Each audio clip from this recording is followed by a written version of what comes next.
Saya pikir investor pun sebenarnya nggak tidur, dia melakukan PR-nya duluan gitu ya, cari-cari informasi dulu supaya dia yakin bisa keep gitu. Kalau nggak ada informasi kita apa bisa keep satu saham itu bertahun-tahun gitu kan, rasanya nggak mungkin gitu.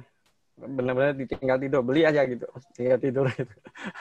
Investor Saya juga bebannya berat ya, Dre. Kamu menahan keinginan jual, karena kan udah cuan. Itu nahan barang yang udah cuan, pengen jual tuh susah loh ya.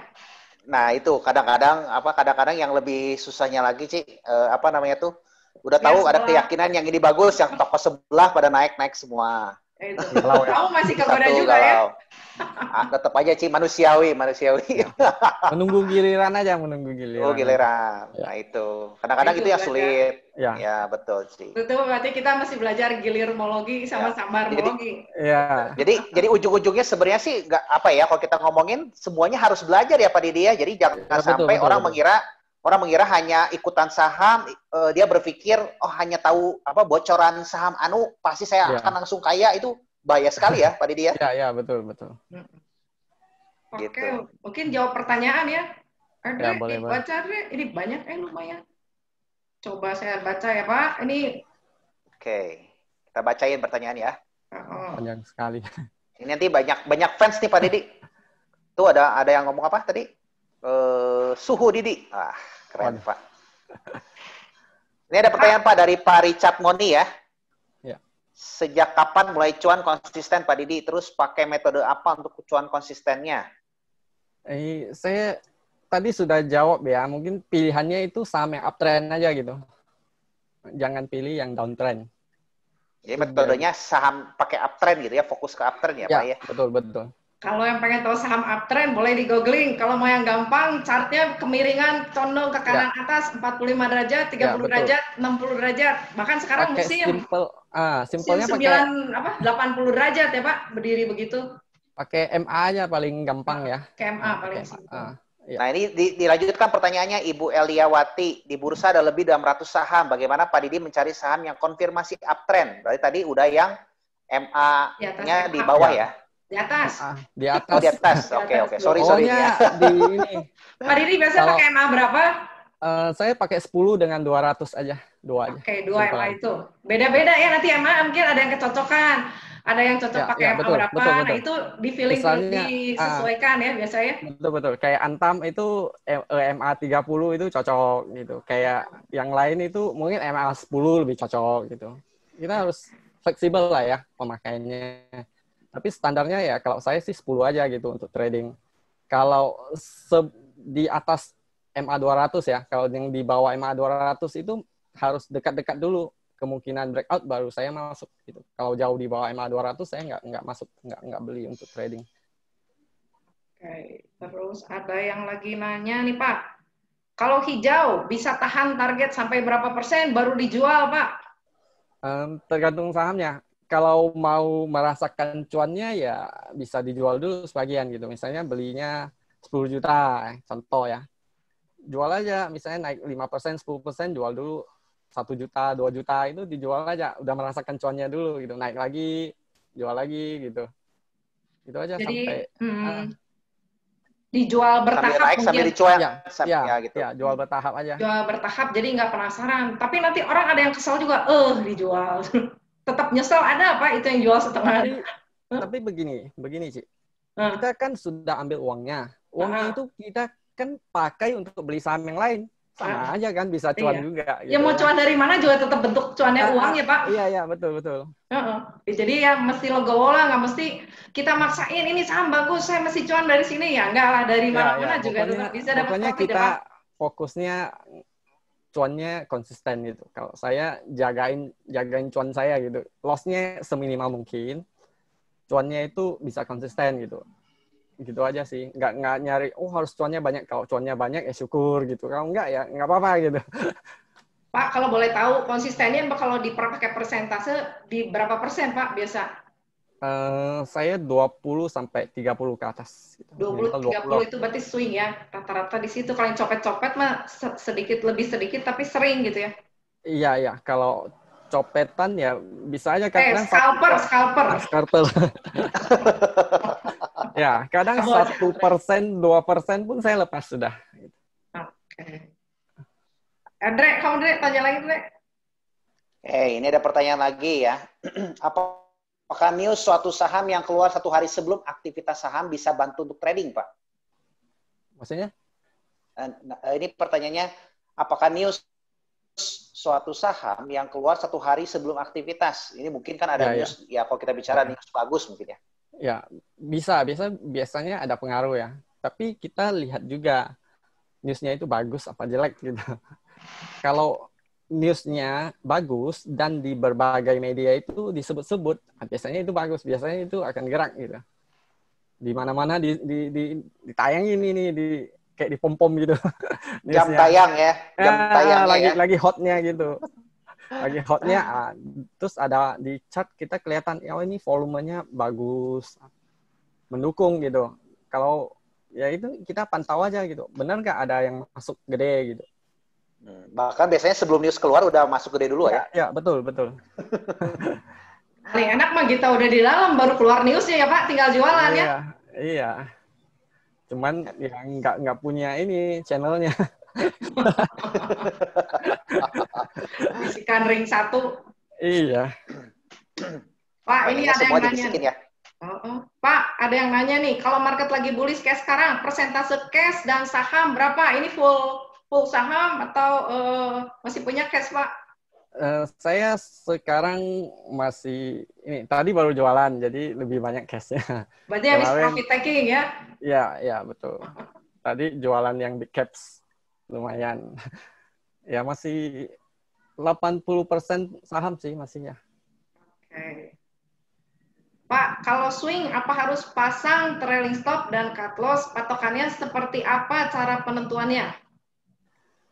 Tergantung porsi ini ya, ke kepemilikan sahamnya ya. Kalau belinya dikit itu stop loss-nya berapa gitu. Sama tipe sahamnya ya. Kalau saham yang market cap-nya kecil kan liar dia. Mungkin bisa dari topnya 10%, 15% itu baru stop loss gitu. Tapi kalau big caps itu jangan sampai 10%, 15% gitu. Ini swing-nya itu. Tergantung sahamnya ya, pergerakannya itu bagaimana gitu. Liar apa enggak gitu. Volatilitasnya tinggi enggak. Kalau yang tinggi kita perlu lebih ini fleksibel. Stop loss-nya dijauhin gitu. Karena volatilitas tinggi itu high risk high reward ya, yang begitu ya. Iya, betul. Jadi kalau saham yang begitu juga saya belinya porsinya kecil gitu. Biasanya cuma 2%, paling maksimal 5% lah dari portofolio saya.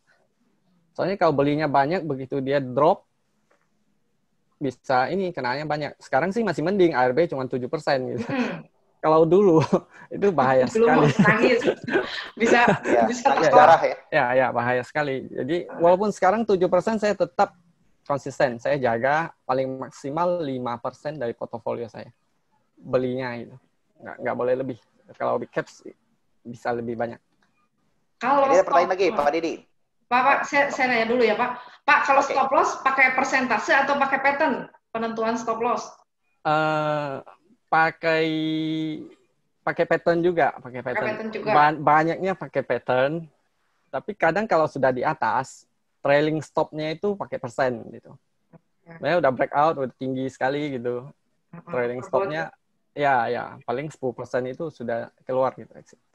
Biar cuannya nggak sampai hilang banyak gitu. Don't let your profit run ya, run kamu. Iya. Andre. Ini ada pertanyaan, bagaimana menurut Bapak mengenai saham gocapan? Bagaimana cara cek apakah saham itu akan jadi saham gorengan atau tidak, Pak, katanya? itu nggak bisa saya jawab itu. Itu mungkin fundamentalnya perlu dicek juga gitu. Atau bagaimana saya pun kurang tahu, saya jarang sekali ya. Tapi kalau berarti bagusnya Pak, kalau yang kayak gitu nanyanya mungkin teman-teman belajar dulu mindset, ya psikologi lagi supaya memang secara persentase menggiurkan ya. Nggak gocap 51, 52, connya udah berapa gitu ya. Tapi kalau nggak jalan, misalnya 1 tahun, 2 tahun diam di gocap, ya duit kita itu, modal kita itu mati di situ, nggak bisa diputar untuk cuan, nggak bisa living. itu terhimpit saja di situ. In the cost di situ lama berbulan-bulan, kesel lihat yang lain lari-lari teriak-teriak pada cuan. Kalau kita pakai di saham yang lain sedang bullish, sedang naik, kita bisa cuan gitu. Oke, tapi kalau iseng banget ya setengah berapa persen lah dari porto, jangan terlalu gede mungkin kalau penasaran banget ya Pak. Kalau volumenya sudah ada, gitu. Kayak BKSL kemarin, Bumi kemarin udah mulai gerak-gerak gitu, berapa juta. Disclaimer on ya? Ya. Disclaimer. Contohnya aja gitu. Kalau sudah mulai gerak, ya cepat-cepat aja gitu. Okay. Jangan di hold, jangan berharap sampai naik 1.000, naik 100. Dari 50 ke 1.000 aja. Itu berapa bagger? Kalau bisa beli pagi, jual siang ya. Sayangnya 10%, 100%. 20%, ya udah happy dah. Cuman kantongin dulu ya Pak, kalau yang gitu ya. Iya. Oke, Dre. Oke. Kalau sekarang katanya ada pertanyaan lagi nih Pak. Sekarang sudah ada produk ETF. Apakah Pak Didi trading di produk ETF juga? Nggak pernah. Nggak liquid. Nah, ya. Nggak bisa. Menarik. Jadi Pak Didi fokus di saham ya Pak? Saham Indonesia. Saham luar negeri? Ini nggak Pak? Nggak ada. Nggak ada ya. Fokus di yang Indonesia ya? Iya. Ya, cocok lah di Indonesia juga masih bisa cuan ya Pak? Iya. Nah ini nih saya juga pengen tahu nih, Su Didi incar saham apa ini buat Desember? Nih semua juga pengen tahu nih pertanyaan ini nih. Oke, itu yang ditunggu-tunggu kayaknya ya. Ya ini kesimpulan katanya seharian cuma dengerin ini. Saya belum ngincar gitu. Pegang aja yang udah ada. Yang berarti ini yang udah ada masih hijau semua nih. Iya betul. November ini kan dijual, sebagian dijual gitu. Sebagian dijual. Tapi kita masih ada gitu sampai ke support, nanti kita beli kembali gitu.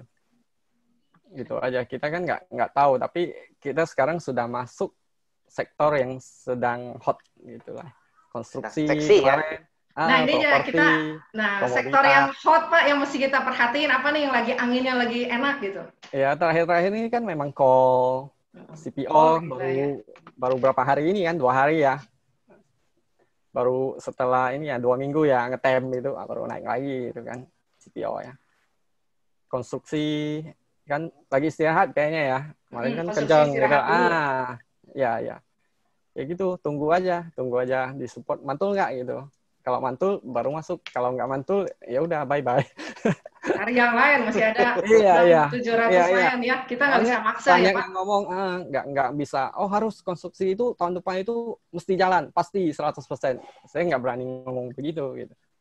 Tapi peluangnya memang besar gitu ya. SWF segala macam isunya kan banyak gitu. Peluangnya memang besar. Jadi kita ikuti aja. Ya.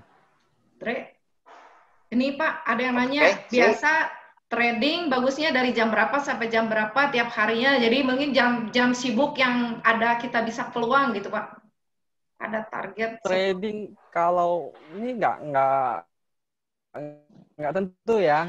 Kadang ada saham yang pagi-pagi udah ramai, kadang-kadang siang baru ramai gitu kan. Ada yang jam 10 gitu baru gerak gitu. Gimana nggak bisa tahu gitu.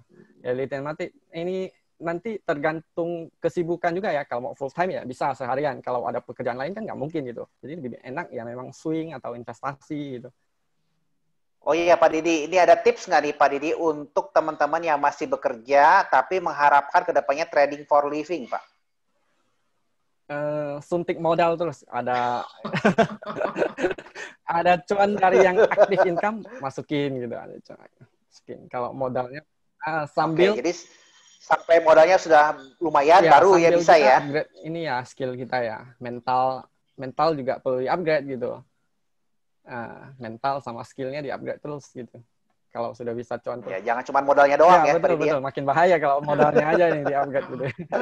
Dan terus mungkin targetnya juga mesti realistis ya Pak. Kalau misalnya cuma punya kasarnya nih ya, kita butuh biaya hidup sebulan 5 juta. Terus modal kita 100 juta. Berarti tiap bulan kita mesti bisa konsisten 5%. Sanggup nggak gitu ya? Jadi kan betul. Realistis sih, masuk nggak kita skillnya segini gitu. Jangan sampai coba nanti aja 1 tahun, 2 tahun gitu. Kadang kan suka ada yang pengen trading for living tapi modalnya 50 juta, tapi sebulan pengen ngasilin misalnya 5 juta biaya hidup saya, kan berarti kan 10%, berarti winning rate kita masih berapa, terus profit kita masih berapa. Nah itu mungkin disesuaikan ya Pak. Jadi kalau itu nanti malah mundur jadi jadi tekanan mental, psikologisnya. Ini kalau misalnya pas market lagi jelek kan nggak bisa maksa gitu, harus cuan 10% sebulan gitu, nggak bisa gitu. Kadang-kadang memang bisa kayak bulan ini bisa gitu. Kayak Maret begitu mana bisa. Bulan Maret mah kita nggak loss 5-10% juga udah bagus itu ya. Iya. Jadi ya kalau yang mau trading for living hitung balik ya kita berapa. Nah, menurut Pak Didi, supaya teman-teman mindsetnya benar, untuk trading for living tadi itu setahun itu kira-kira selama ini pengalaman Pak Didi konsisten berapa profitnya, yang diharapkan ekspektasi itu seperti apa Pak Didi? Berapa persen per tahun gitu Pak Didi? Harus tahu ini ya kemampuannya, dicoba dulu setahun 2 tahun itu bisa cuannya berapa persen gitu. 1 tahun 2 tahun cuannya berapa persen, bisa ditetapkan ini dari bullish, bearish itu bisa berapa persen, minimalnya berapa gitu. Misalnya bisa. Kalau rata-rata yang Pak Didi selama ini mungkin di atas 20%. Di atas 20% ya. Berarti kalau kita ngomongin berarti yang mengharapkan setiap hari untung 1%, dihitung-hitung setahun bisa untung 365%, mungkin nggak Pak? Betul. Betul. Itu saya mau berguru suhu juga. Pak, mungkin ya bisa Pak. Sehari dapat 1% untung, tapi loss-nya berapa? Jadi kita sering ada profit, ada loss. Nanti sekali untung 1%, sekali loss 2%, 3%, ya tekor. Jadi nggak bisa trading for living, nanti living for trading. Tapi banyak juga ya, saya rasa banyak juga yang bisa di atas 20% itu, konsisten itu banyak ya. Saya pikir trader itu banyak ya, setahun di atas 20% itu banyak. Asal bisa ya. Kalau yang scalper bisa juga bisa ada sih ya Pak. Cuman kalau baru-baru jangan nggak harus swing atau apa. Investasi pun sangat mungkin bisa gitu. Iya. Jadi kan kalau kita bicarakan banyak orang yang pertama kali, saya banyak menjumpai bahkan teman-teman saya pertama kali gabung tuh saham itu langsung mikirnya saya harus untungnya 100%. Saya harus untung 200% gitu kan. Mikirnya ke sana gitu kan. Jadi mindsetnya tuh selalu ditanamkan seperti itu. Masa sih udah nanyain lagi sebulan kemudian, masa sih cuman baru untung 10% gitu kan 1 bulan. Padahal kan kalau kita ngomongin 1 bulan 10% itu sangat besar sekali ya Pak Didi. Jarang itu 10% sebulan. Tapi masih ditanya juga Ci, kok cuma untung 10% katanya. Itu mah udah masa dijawab.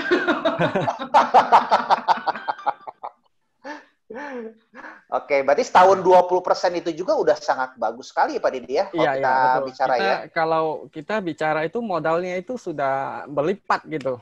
Berapa tahun itu dengan 20% compounding itu bagus sebenarnya, apalagi bukan trading for living. Kalau saya masih ngambil gitu. Saya masih ngambil cuannya ini keluarkan. Kalau yang punya income aktif yang lain nggak dipakai itu malah bisa lebih cepat, lebih bagus gitu.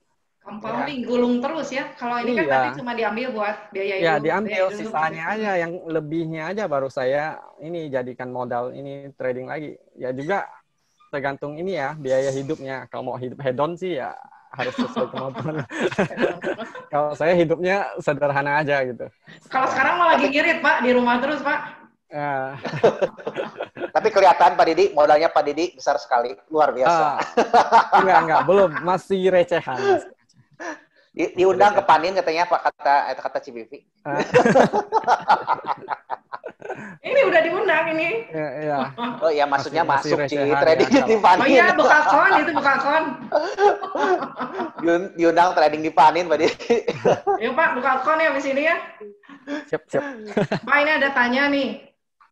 Follow the giant, apa berlaku suhu diri ikut flow-nya bandar? Bandar beli, kita beli. Bandar jual, kita jual. Apa benar mitos begitu?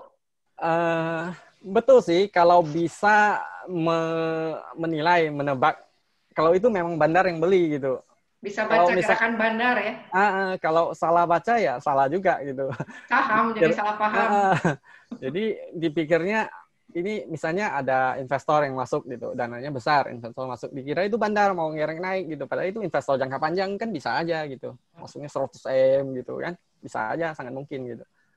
Terus ada yang punya kepentingan apa, jual aja gitu, dia pikir bandar distribusi, padahal bukan gitu. Kan banyak contoh juga perusahaan buyback gitu, tapi ada ini broker-broker foreign gitu, jualan terus setiap hari jualan gitu, tapi ditampung sama ini, sama apa, perusahaannya gitu kan, di buyback gitu.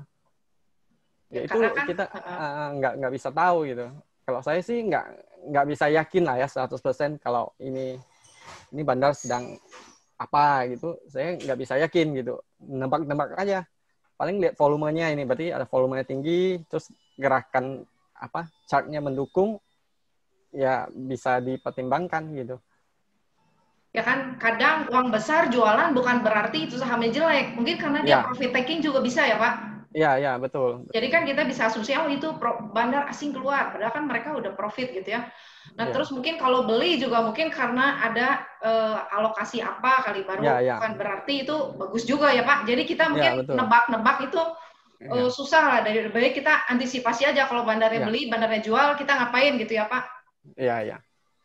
Ya, lebih lihat ke harganya aja, harga pergerakan harga dengan volumenya. Ini ada yang nanya nih Pak, Akra boleh dibeli Pak Dini? Boleh aja beli. Tapi nggak jamin cuan ya. Coba saya lihat chartnya sebentar. Saya tadi pagi sempat lihat tapi belum lihat ini, belum lihat chartnya itu bagaimana. Kata Andre gimana Andre? Beli nggak Andre? Akra keren. Bukan rekomendasi. On ya. Ya ada pola ini ya, cup and handle juga ya si. Musim itu sekarang ya cup and handle. Kalau nggak sampo kebalik tuh banyak banget. Ya. Mungkin pemahamannya ini ya, cup and handle itu berarti penurunan sebelumnya waktu di cup-nya itu penurunannya lebih dalam gitu. Kemudian penurunannya sudah terbatas gitu. Nggak sampai harga yang sebelumnya waktu harga low-nya di bottom-nya di cup-nya itu buyer-nya udah masuk lagi, menahan gitu. Seller-nya nggak kuat untuk mengguyur turun lagi. Jadi kemudian naik ke atas dan membuat harga lebih tinggi, berarti buyer-nya udah menang gitu, breakout gitu. Buyer-nya udah menang, berarti harga memang udah mau naik. Itu psikologi ini membaca chart-nya saya begitu. Berarti higher low kan berarti ya Pak? Iya. Sellernya udah melemah di siklus kedua. Mungkin barangnya udah mau habis gitu. Jadi udah keburu ketarik lagi ya. Artinya gitu ya. Jadi banyak orang yang disangkanya tuh kalau ada gambar gelas naik aja ya. Iya. Gelas mangkok. Kan gitu ya. Itu kita harus pahami pergerakannya itu sebenarnya itu apa yang terjadi gitu. Saya lihat chartnya itu ya cuman begitu. Ya karena kan chart itu bahasa komunikasi pasar dengan pelaku pasar. Jejak dalam yang bentuk gambar ditinggalkan. Ya, ninggalin jejak gitu. Ya. Oke. Next Dre, masih ada pertanyaan lagi nggak? Kalau nggak nih bentar lagi udah mau habis nih. Udah mau buka lebih lagi bagus. lapaknya? Oh iya, Pak lebih bagus lamsam atau DCA katanya? Ya tergantung masing-masing ya. Kalau saya mungkin biasa bagi jadi ini 3 kali pembelian. 3 kali pembelian ya? Ya, dari porsinya mungkin 5% dari portofolio, 5% itu dibagi jadi 3 gitu. Bisa model piramid atau bagi rata pun nggak apa-apa gitu, tergantung kondisi ya. Berarti kadang jangan lamsam intinya ya? Kalau mau lamsam, boleh aja kalau investor gitu, misalnya turun sampai udah yakin ini udah bottom gitu, lamsam aja. Oke. Fleksibel sekali berarti ya Pak? Saya sih jarang sekali lamsam. Umumnya bagi 3 gitu. Oke. Pak, ini ada yang nanya, biasa pegang berapa saham dalam porto? Kalau lagi bearish, sedikit banget bisa sampai 3-4 saham. Kalau lagi bullish begini, bisa banyak. Tapi tetap di bawah 20. Tetap di bawah 20. Soalnya kalau dibagi terlalu banyak, terlalu kecil gitu. Oke, berarti bisa jagain sampai 20 ya Pak? Iya. Ya, tergantung modal sih ya, modal ya. Oke, ada pertanyaan lagi nggak, Dre? Ada yang tanyain lagi nggak? Ini ada yang mau nanya HMSP dan GGRM katanya tuh. Sama konsul Pak, sekalian Pak. Konsul, sekaligus sama tadi Akra katanya. Belum ini ya. Akra chartnya Pak. Akra chartnya. Akra chartnya share screen ya? Boleh. Coba saya tanya, boleh bisa sih mestinya Pak, cobain Pak. Bisa sih harusnya.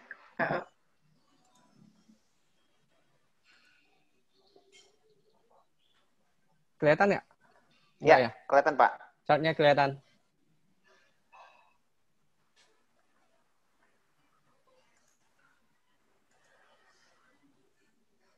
Itu chartnya sudah kelihatan ya? Udah. Pak. Nah, ini kan cup-nya ini percobaan break ya. Volumenya juga sangat tinggi. Ini baru satu sesi ya. Volume hari ini sangat tinggi. Ini bagus sebenarnya untuk breakout. Kalau menurut saya ya, disclaimer ya. Disclaimer on ya Pak ya? Ya, ini bagus gitu. Jadi ini bisa dipertimbangkan kalau memang mau trading ya. Tadi HMSP Pak, GGRM. HMSP.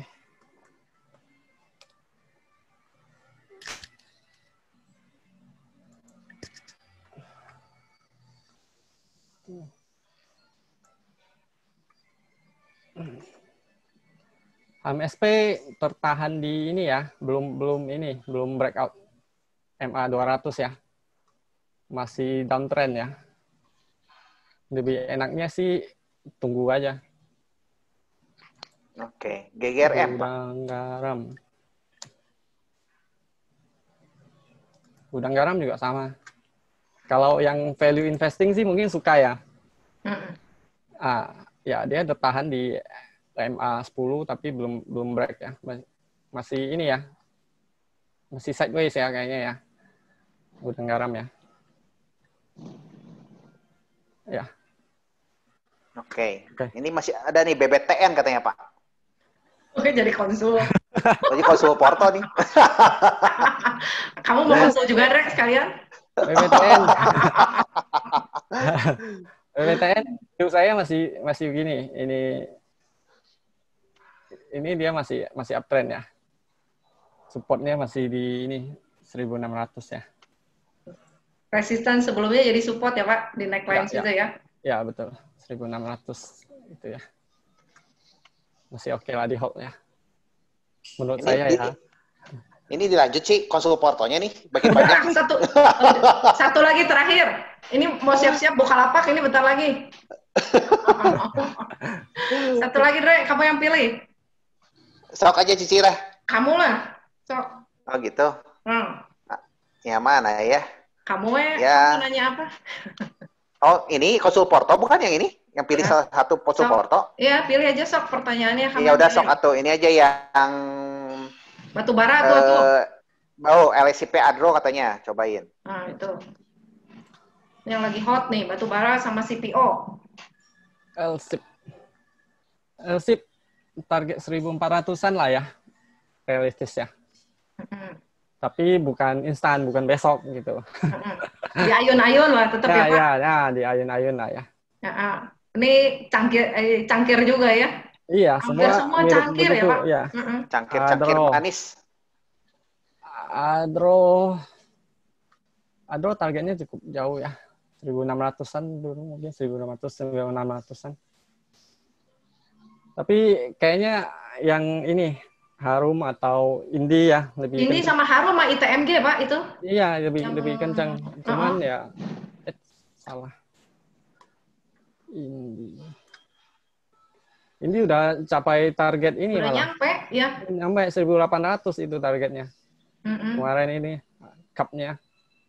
Ya ini target cangkir udah beres ya? Ya beres.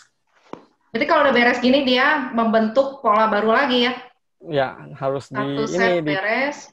Ya, tunggu lagi apa konsolidasi dulu atau langsung turun, nggak tahu gitu. Udah. Oke. Ya kalau keterusan nih. Ini bisa sampai jam 5 Pak.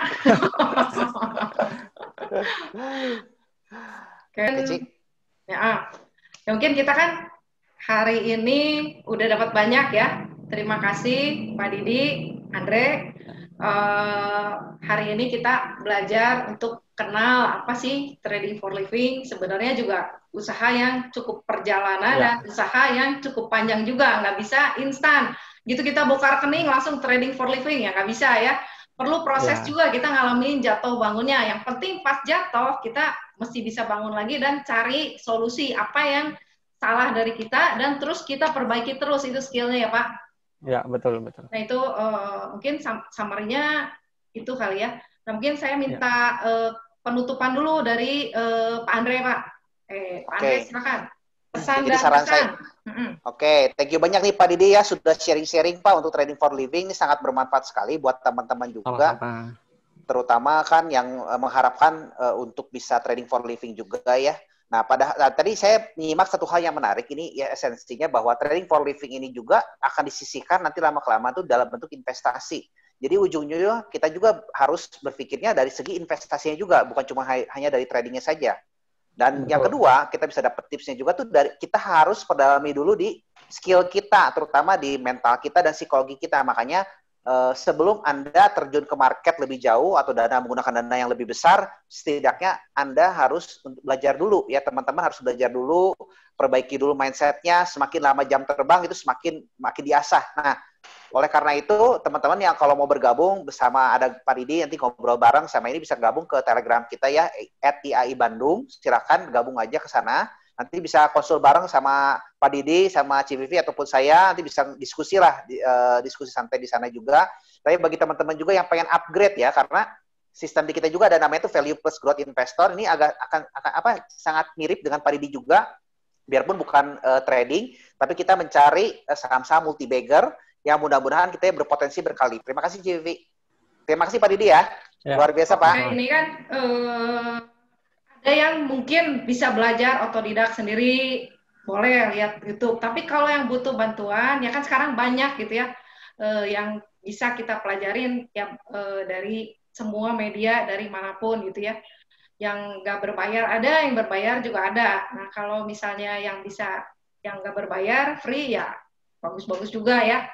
Kita belajar dari pengalaman atau dari sukses story orang. Nah, silakan Pak Didi kasih summary sama pesan-pesan buat semua peserta, Pak.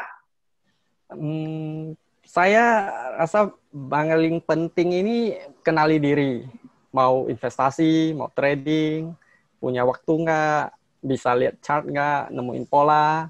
Kalau Anda bisa sering cuan dengan chart, cocok jadi trader. Kalau nggak bisa, pahami laporan keuangan, baca berita pun boleh gitu ya. Yang penting kenali diri lah ya. Karakternya bagaimana, tahan nggak gitu. Kalau misalnya untuk investasi, hold-nya bertahun-tahun gitu. Kalau nggak sanggup, trader gitu.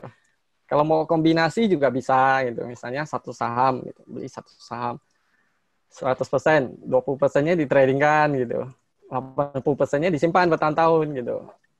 Ya, tergantung ini ya. Step by step lah ya semuanya ya. Jangan langsung, oh saya mau trading for living gitu. Padahal skillnya belum ada, mentalnya belum siap gitu.